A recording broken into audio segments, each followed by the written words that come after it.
Hi, it's Kelito. I hope you and your family are doing well. And before we get to anything else, just want to thank you so much for your support. Let's continue subscribing, let's continue sharing, let's continue. As we said, I can't do this alone. Thank you. Let's get into the story, right? A story is told of Ruiru Rehabilitation Center. Yeah, this is a children's home in Ruiru. It's on your way to Ruiru Rainbow Resort. Yeah, if I'm not wrong, it's on that route. So, it was back in 2013. It was during the April school holidays. Yeah, it was during that April school holidays that the PCA Ruiru Town Church Youth Fellowship had organized a visitation to the Ruiru Rehabilitation Center. We used to call it rehab. And before we decided that we would visit that children's home, some few people were sent to scout in Ruiru which children's center we should really visit. And they came back with a report and said, hey guys, let's visit Ruiru Rehab. It's nearby. I've never visited it. And they told us this and this and this is what they need. Remember, when we sent people to scout the children's centers that we should visit, we requested them to ask the management on the things that they needed most. So we don't just come with things, we come with things that they need. We meet their needs. And they came with a list and we were good to go. And remember, this was my first time to ever visit a children's home. So I was eagerly looking forward to it. So we set the day. The day was on a Sunday, and we decided it would be after the first service, and then we would proceed. Since it was a walkable distance, and finally the day came.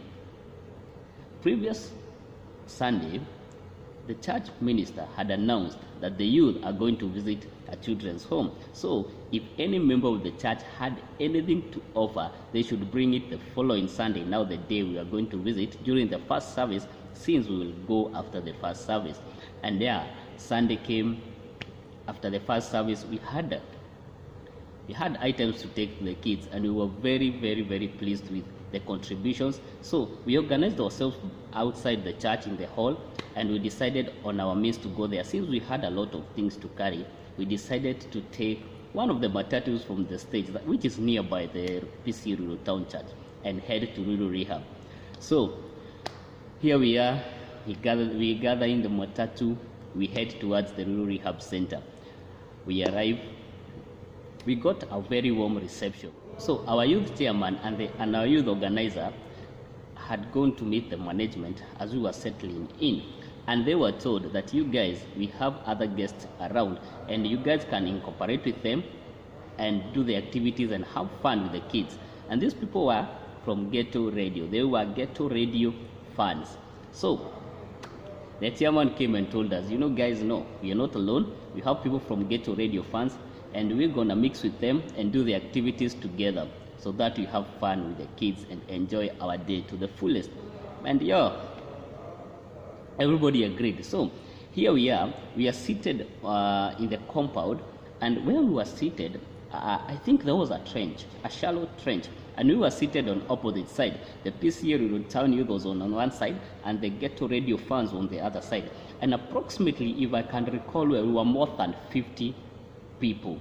And as people, there was some small talks were going on as people were waiting for somebody to give direction on what to do.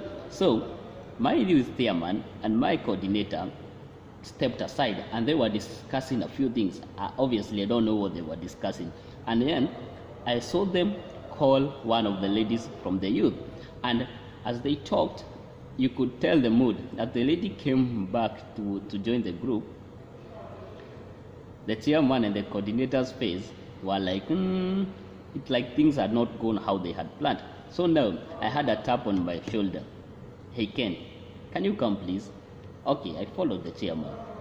Now the chairman and the coordinator told me, you see the lady that has left here, we were trying to request her to go and speak to both parties where you guys are seated and give both the youth from the church and the ghetto funds, the ghetto registration funds, the program for today.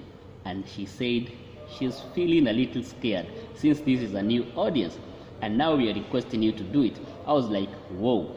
Uh, I don't think I can do it either. They told me, no, you can do it. We'll give you the script. We just want you to say, to welcome everybody, to inform everybody of today's program, and to request everybody to go into the areas they feel most comfortable and they enjoy the days to the fullest. We meet to have lunch together with the kids and do a fellowship so that we can call it a day. And I was like, okay, I think I can do it. I headed back to where the youths were seated, and I gathered all the courage that I had for that day. I think I gathered the courage for the whole month, and I started talking. And no sooner had I started talking, I don't know where words came from. I don't know where ideas came from. I followed the script and even had some good dry jokes there. Some laughed, some missed them, some just drank water because my jokes were too dry.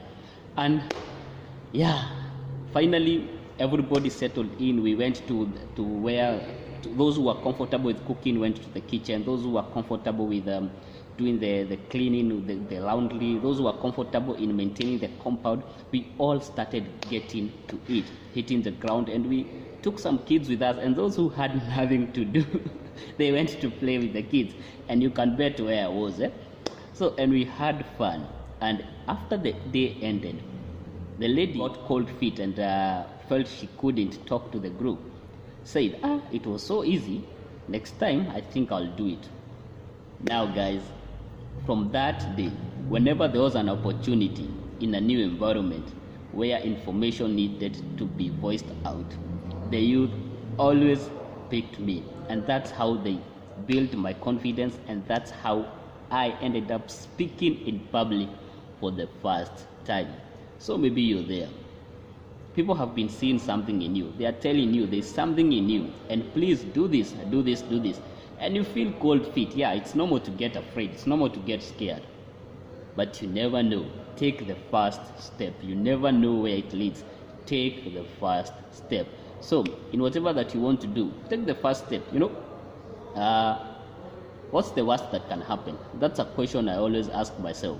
Whenever I want to do something that I'm really scared of, I just ask myself, what's the worst that can happen? And when I get the answer on what the worst can happen, I get into it, because it's either you get or you don't. And when you get, you keep going. When you don't, you evaluate yourself, know where you got wrong, and you do it again. But when you fail to do anything, you will never have any answer. So, step out there. Take the first step. Thank you for watching. Stay safe, stay blessed, and kindly, as always, I can't do this alone. Don't forget to subscribe.